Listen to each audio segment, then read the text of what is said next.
How's it going, everyone? This is Draoi from another damn level.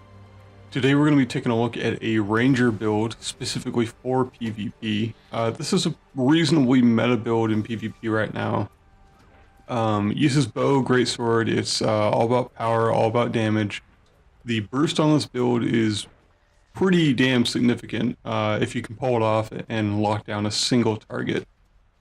So it behaves more like an assassin than anything else, because you have a lot of lockdown for taking down just individual targets. You don't really have a whole lot of AoE potential, aside from your one skill on the longbow. So this is a PvP specific build, so I'm going to be using the PvP build here, because I haven't used this in PvE. It doesn't, I don't know how it would perform. It would probably perform pretty well. You shouldn't have too many problems, but I just simply haven't played it in PvE, so I can't necessarily speak to that. Have played it a fair amount in PvP though, and it works pretty well. It's not my favorite build, but that's because it's just not my favorite class. But I have gone up against some very good rangers that have used this build and have just destroyed everything. So all that being said, we're going to go through traits, then we're going to go through gear, and then we're going to talk a little bit about how the build is used and some of the skills that we take, why we take them, and how they work together. So this being a primarily power build, we go 6 into marksmanship, and then 0 into skirmishing, 2 into wilderness survival, and then 6 into nature magic. So the first trait that we take in the marksmanship is Signet Mastery. You'll notice that almost our entire bar down here for utility skills is all signets. So this will give us a 20% reduced cooldown for our utility bar, which will help us a lot with our burst and escape, like getting away and not getting ourselves killed if we do get jumped. Second trait is Eagle Eye.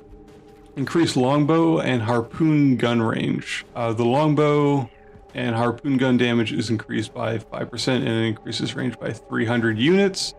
It's pretty good. The beginning of our burst rotation comes with, or starts with the longbow, with the rapid fire. The way down a rather grotesque amount of damage in a very short time paired with one of our signets. So this is important because we want to keep people in range. And then obviously it's one of our biggest burst damage dealers. Next is Remorseless. Regain opening strike whenever you kill, get a kill, or you gain stealth. Again, our longbow, we have Hunter's Shot, which will give us stealth, which means when we do use it in combat to reinitiate instead of disengage, we will get a reasonably big boost to that first strike that we get. And I'll show how that kind of works together with some of the rotation stuff that goes on between the greatsword and Hunter's Shot used in a fight. It's great for disengage as well. Next is Wilderness Survival. Really, we just take reduced recharge on survival skills. The reason for that is the elite that I chose and that most people use is Entangle, which is a survival skill. And it's our elite skill, and it's actually, right now, you don't have a lot of traits that affect your elite skills, especially the cooldown on your elite skills. So this becomes particularly useful. We also gain a little bit of condition damage and toughness. We're not too concerned with either of those traits with this. This is a Zerker-based build, or a Berserker-based build. Defense really isn't something we have in mind a whole lot. Most of your defensive play comes from how you play it, and then a couple key disengage skills that we have. Next is Nature Magic. First trait we take in here is Strength of Spirit. Gain power based on your vitality. We don't have a whole lot of vitality, but the 7% that we do get from there is enough to justify taking it. There's a couple other traits you could potentially take in this, though really it's kind of a wash depending on what you take. Now with the downed one isn't going to be particularly useful. Bonuses applied to your pets last longer. This isn't a pet-centric build. We take 2 specific pets for lockdown. That's about it. Regeneration you apply lasts longer. We don't have, I don't believe, any sources of regen in this particular build. We have no spirits, so Vigor Spirits isn't very helpful. And that leaves, obviously, Strength of Spirit, what we've taken, and then Nature's Protection. If you take damage more than 10% of your health, then you get a single stack of protection, which is great, but it has a 30-second cooldown, and chances are if you're taking that much damage, it's not going to save you. So that's why we take Strength of Spirit on this one. The next one is Two-Handed Training. Now, this is one I chose, aside from what generally is put in the meta. Now, I believe in the meta it is normally Evasive Purity, if I recall correctly, that you take, which removes conditions blinded and poisoned when you dodge. Perfectly valid choice. I don't necessarily knock it. But I play this almost exclusively as an assassin, and generally, like, if I'm going down, I'm going down. Not a whole lot's going to save me from that. So I took Two-Handed Training in place of Evasive Purity. This will give us increased damage, and you have a chance to get Fury, which, when we take a look at some of our sigils, you'll see why that becomes somewhat important, with the ability to get Fury and the ability to crit reasonably often. So I took Two-Handed Training, but you can certainly stick with Evasive Purity. Next, or the last trait, but also next, Survival of the Fittest. This is a Grandmaster trait that you have to unlock via either the event or go pay the 3 gold with the 20 skill points, I believe it is right now. So you can go get that, and you remove conditions and gain Fury when using a survival skill. The only survival skill we have here is the ROE skill, the Entangle. So basically, with the way our rotation works, we use Entangle as soon as we get in close because it hits everything around you. It's not a ranged. You can hit multiple people with it, up to 5 targets. So it'll help keep us up, and it will help guarantee those crits when we switch to our, or right after we switch to our Greatsword, which ties in with how some of our signets work as well. So those are the traits. Most of them are very damage centric, as to be expected from an assassin type build.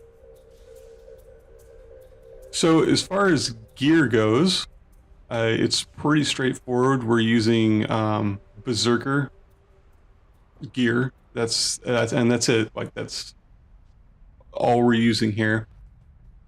And the sigils and the Ruin. So the Ruin is Ruin of the Pack. This one you can swap out for a couple other things, but I've had pretty good luck with Ruin of the Pack. We get 175 power total from it, which is pretty nice. We get plus 10%, or a grand total of 30% swiftness duration, which is okay. It allows you to have a lot of maneuverability, which is kind of the key to keeping yourself alive in fights with this particular ability. So it's fair. I mean, you can trade it out for some of the other runes if you want. But really, what we're interested in the most is the plus 125 precision and the 25% chance when struck to grant nearby allies might, fury, and swiftness for 10 seconds. It only has a 20-second cooldown. That's pretty significant. Like, as soon as that pops, you've given you and yourself and your teammates a pretty large leg up in a fight whenever that triggers. Obviously, with this build, you don't really want to be hit a whole lot, which is why I say this can be switched out for a couple other things. There's a couple other runes that you can kind of play around with, you know, if you really want. The Rune of Air is one that I've used on it a couple times, and I'd say the performance is just about the same. Though this one, because is when I use a heal skill, I get swiftness. and we get quite a lot of ferocity, which means our crits hit harder. So now the sigils that are on the weapons here are the Sigil of Hydromancy and the Sigil of Intelligence on your greatsword. And this goes into how the rotation works. So the Sigil of Hydromancy, you damage nearby foes and show them for 2 seconds when you swap to the weapon. This, in my opinion, can be swapped out for something else, because generally with the rotation I use, you aren't around a whole lot of enemies when you originally switch to the greatsword. But it can be very useful when you are in the middle of a fight, your burst rotation is down, and you're just trying to maintain. It helps control the battlefield a little further, because again, that's the key to keeping yourself alive with this particular build.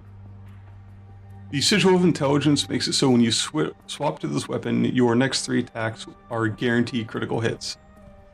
And this will go into synergize with some of the other sigils that we have and coming up. This is why we want the ferocity with the greatsword with the 2-handed training, because it makes your crits hit just insanely hard if one of those 3 attacks line up with the ferocity you get from the 2-handed training. So it can make you hit really hard. Some of it is kind of random, a little bit of RNG going on there, but when it does hit, it hits really hard. On the bow, we're using the Sigil of Air, 50% chance on critical, cause a lightning strike. So this is where being able to crit comes in more handy than how hard you crit.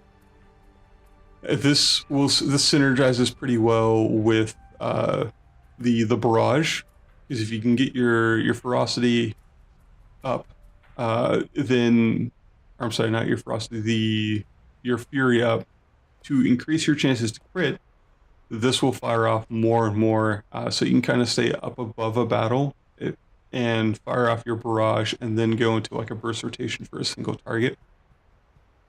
And while that's occurring, these sigils will start triggering on critical hits, and it works pretty well. So Sigil of Air will cause a lightning strike, or 50% chance to cause a lightning strike whenever you crit, with a 3-second cooldown. That's pretty short cooldown. It works really nicely. I've been pretty happy with it. Sigil of Fire is the same thing, except it causes a fire blast, 50% chance on critical, 5-second cooldown. Still, that's a pretty low cooldown. It works pretty well, and they will fire off independently, so you have a chance to cause both.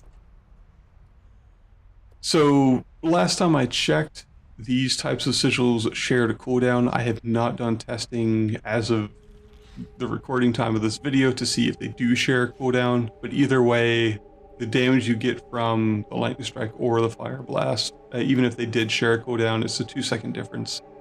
It's you'll still lose a little bit of DPS if it is shared, but it won't be too bad. It's still worth taking both of them, in my opinion. So that's traits and that's gear. Some of the skills that we take here are the Troll Unget. So this is one of your largest healing skills that you have. One of the problems that I have or have run into is the fact that it doesn't heal you immediately. It will heal you over time. In our case, we have no healing power with this build, so it does the base 850 per second for 10 seconds. Now, obviously, that's 8,500 HP over 10 seconds, but if you're being bursted down, the skill won't save you. It also affects your pet as well. So it's the key is to find that fine balance between keeping yourself alive and trying to keep your pet up. Most of the time, it's easier just to swap out your pet than it is to try to heal them and save the heal skill for yourself. This can be switched out for the heals 1. It doesn't heal for as much, but it has a higher potential to save you from a severe amount of burst that you may encounter.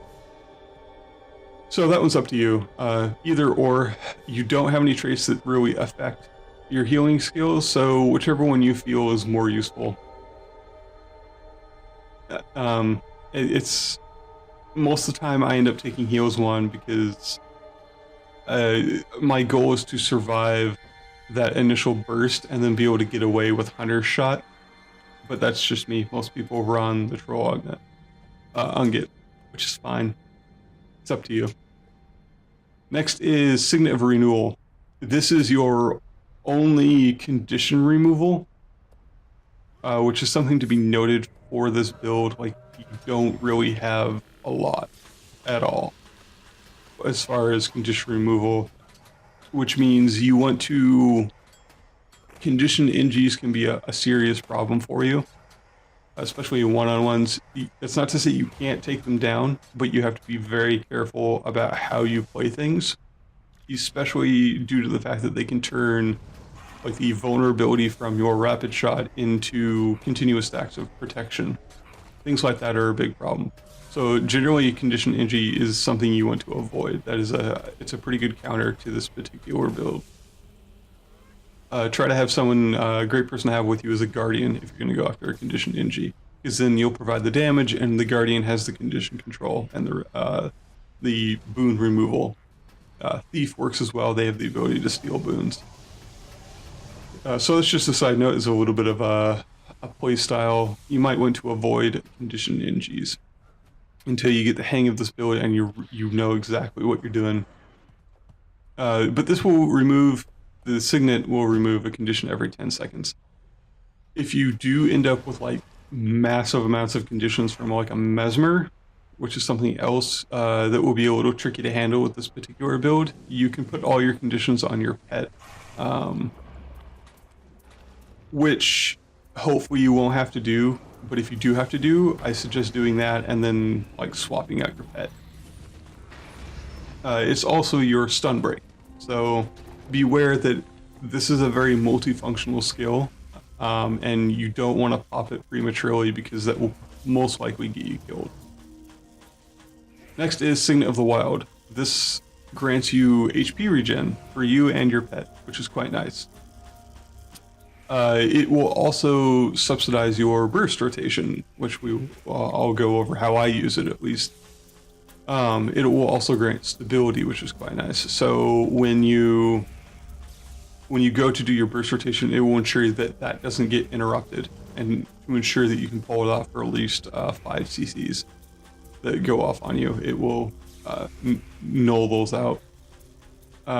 Generally, we took the cooldown reduction, but it's also one of those situational skills. Like, you don't want to pop Signet of the Wild and then realize you're going to be in a super prolonged fight, and now you don't have the HP regen to keep you going. And this can happen a lot if you do take the heal as one skill. So that's something to be wary of, is you can end up with the 20-second gap where you don't have any regen, so any damage you take is just damage that you take. But it will definitely subsidize your burst rotation, because you get a 25% increase in damage, which is quite nice. Next is Signet of Stone. Improves toughness for you and your pet. Obviously you won't take as much damage. This is your holy hell. I'm being bursted the hell down, and I need to not be here. Because when you activate the Signet, you and your pet take no damage from attacks. Now you still take damage from conditions, and you can still be hit by CC effects, but it's 6 seconds of you not taking any damage from like Berserker warriors, who can be a severe problem because you're kind of squishy, which is pretty common for an assassin type build. But this can definitely save your ass if you if you get jumped, you run into a situation where like, oh, all my teammates are dead and I'm the only one left. I need to not be here. You can Hunter Shot, and then you can Signet Stone, and that's one of your key disengage combos there, because that's a little bit of stealth to kind of get away from the situation. If you're still being chased, you can Signet Stone, and then if you're surrounded, you can Entangle to get away. It's only about a 1.5 second immobilize, but it stacks 5 times. So, I mean, it lasts a fair amount of time to get away. Generally, you don't want to try to use your Entangle or Getaway because it has such a long cooldown, and the beneficial effects and damage boost you get from it is really nice, but sometimes you have to. It's not a choice. Using a skill to save to ensure that you don't die is worth it, in my opinion. Especially in like the 5v5 just deathmatch rounds in PvP. So those are skills, traits, gear. We've seen it all. Some of the rotations that we're going to take a look at here. It's pretty simple, pretty straightforward. So for my burst rotation, you want to start with your spider, the Black Widow.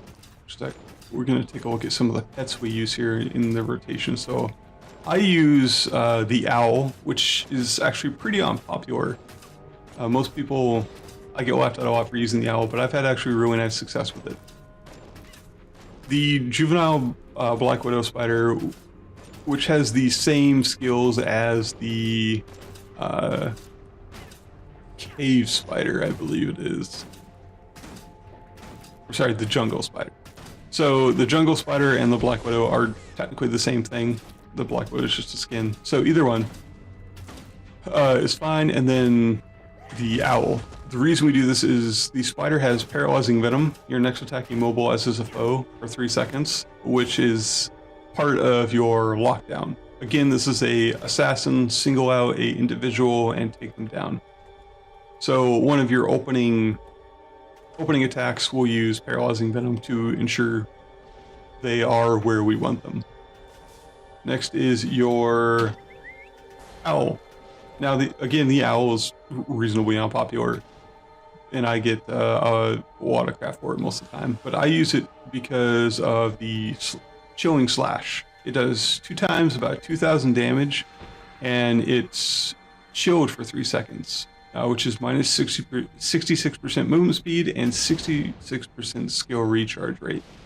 The reason I find this particularly interesting is I end up fighting a lot of guardians or assassins or something like that, and the chilled, oddly enough, the skill recharge rate on that becomes very important, from my experiences at least, because you have a lot of conditions that you tend to rely on, and what happens is, versus some of the, like the engineers or the guardians or something like that, you will end up putting a condition on them, and then they'll either turn it into a boon, or they will immediately remove it. And most of the time, the skills that they use to do that are on reasonably low cooldown. So the chilled ensures that you get at least 1 full round of rapid fire in with the vulnerability stacks every time. Like, so you initiate, you walk them down, they use their condition removal, and then you hit them with the chilling slash, and now that's 3 seconds where they have to wait for that cooldown to come off, which means you can get a rapid fire in. Now that's very that happens at kind of breakneck speed in the middle of the fight, but that's why I use the owl. That's my justification. For the meta, for most people, they use the juvenile wolf instead, or the fear, which I completely agree with. It works very well. It has kind of a long cooldown, the terrifying howl for my taste, but the 2-second flee works very well, especially for interrupting, and it can affect up to 5 targets. So it's by no means bad at all, but for me, I wanted something that could take down and ensure that I lock down an individual target, why I use the owl. So that's something that's entirely up to your discretion. You can use whatever you want, but the key of this build is to lock someone down. So I took something that I felt enabled me to do that more effectively. So those are the pets used, that I use at least. So you start with a spider. This is generally how your burst rotation should start, or at least how I've been using it.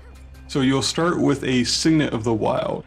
Now, again, you need to be very aware of the situation around you, because this will bring down your HP regen for 48 seconds, which is a pretty long time, especially in a fight. But if you're really chasing someone down, you know you need to kill them. They are the priority target in a team fight, or you've found them kind of out by themselves. You should be pretty safe. So you'll start with Signal of the Wild. That'll give you your stability, your damage increase, and your movement speed increase, which would be really nice for catching up and making sure you can utilize those lockdowns as much as possible. So Signal of the Wild, and then we will Paralyzing Venom, which will, there's the initial lockdown. Then we will go for a Rapid Fire, and then we will switch to the Owl and go with a Chilling Slash for a little bit of damage, but also the chill. Then we will switch to the Greatsword, and that's where things get really interesting, because when we do that, we will get 3 guaranteed criticals due to our sigil, which can be very nice. An extra step in there is an optional Hunter's Arrow before you switch to Greatsword. So I'm going to kind of run through how I start my burst rotation real quick. So Signet of the Wild here. Then we immobilize. There we go. Now I go Hunter's Arrow, get that stealth. There we go. So that's kind of your burst rotation. Now there's an extra step in there for a lot of lockdown, which is the Entangle. This can be really useful in team fights because with your swoop, it allows you to get right into the fight, and then you can immobilize and bleed and give yourself fury, which is it becomes a very critical step. Wait for things to get off the cooldown here. A very critical step to that full rotation. Because you want to immobilize before you use your maul, and the reason for this is because we get the fury from the Entangle, which hopefully the goal is to get our maul to crit, because it can hit up to 5 targets in front of us. So that's really pretty much the maximum AoE that you have on this particular build, but it works just as well on an individual as well, especially if they're a heavy armor and like they're built out to be a tank. You can get them down pretty quick with the vulnerability stacks that you put on them from Rapid Fire. So with the Entangle in that mix, Signal of the Wild, Lockdown, there's the Rapid Fire, there's the Hunter Shot, switch. So there you go. You can start there, and then I normally go for an extra disable with Hilt Bash. And from there, you're using, it's up to your judgment as to what needs to be used next. Most of the time I will switch, I'll bring the Owl in, he'll give me my chill, and from there you can normally keep up with your swoop, and as soon as it's off cooldown, you want to bring up for another Rapid Fire. And see, we critted, we saw the blast go off from our crit. So it's not a complicated build. It's not very hard to use. You just have to be very aware of what needs to be used when, especially bringing down your health regen from Signet of the Wild. That's probably one of the biggest things you need to keep an eye on throughout this rotation. Now you can use Barrage, like I said, when you're up somewhere high. I suggest somewhere where you generally won't get interrupted, because it's still almost a 2-second channel to get this field going. You see the lightning. So you can use it, but it's not generally in your best interest if you're doing like a one-on-one chase down or a one-on-one fight, because the almost 2 seconds it'll take you to channel that, it can cost you quite a lot between your switching in your different signets. So that's about it. We'll go through the full rotation here. Generally, I'll throw a Hilt Bash or a Counter Strike in there, because when your Counter Strike hits, it's another interrupt. It's more CC that they have to kind of break themselves out of. Which same thing with the Hilt Bash, the stun. The goal is to keep them locked down as much as possible while still dealing a large amount of damage in a very short amount of time. Once everything's off cooldown, you kind of have to leave the fight, disengage a little bit, wait for your cooldowns to end. But it's not that hard. It's pretty easy to get a hang of. It just takes a little bit of practice. You know, getting your Signet of the Wild, having them locked down. Oh, a hunter's mark, unfortunately. Getting that in. Guilt strike.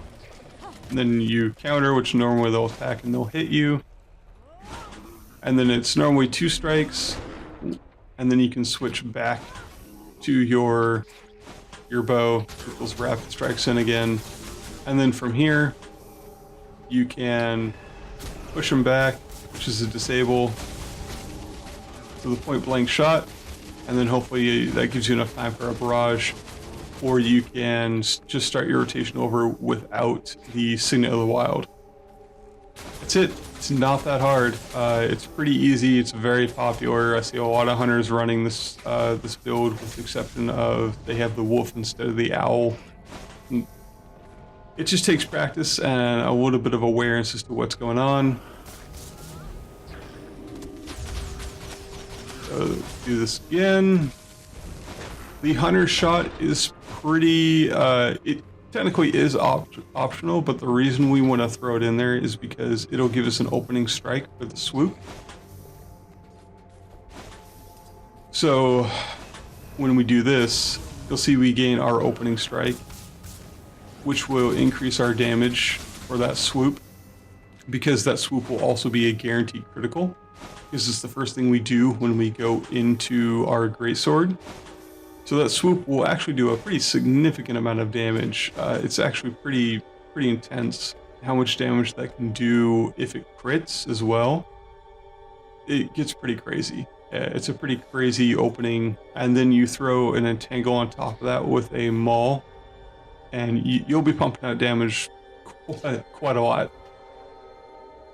So again, Hunter's Mark. And it's all, I fucked it up again. It's all about keeping them locked down, keeping them where you want them, and being able to rapid shot as much as possible. As you can tell, I play Hunter or Ranger a lot, really. So that is it. That is really all there is to playing a power DPS kind of assassin ranger. Is keeping everything on lockdown. Again, you don't have to use the owl. You can use the wolf instead, or the fear. That is entirely up to you. When to switch your companions out. Generally, I'll wait till they're half health. I'll swap it out and use the other skill. But it's up to your discretion, really, on how to use that.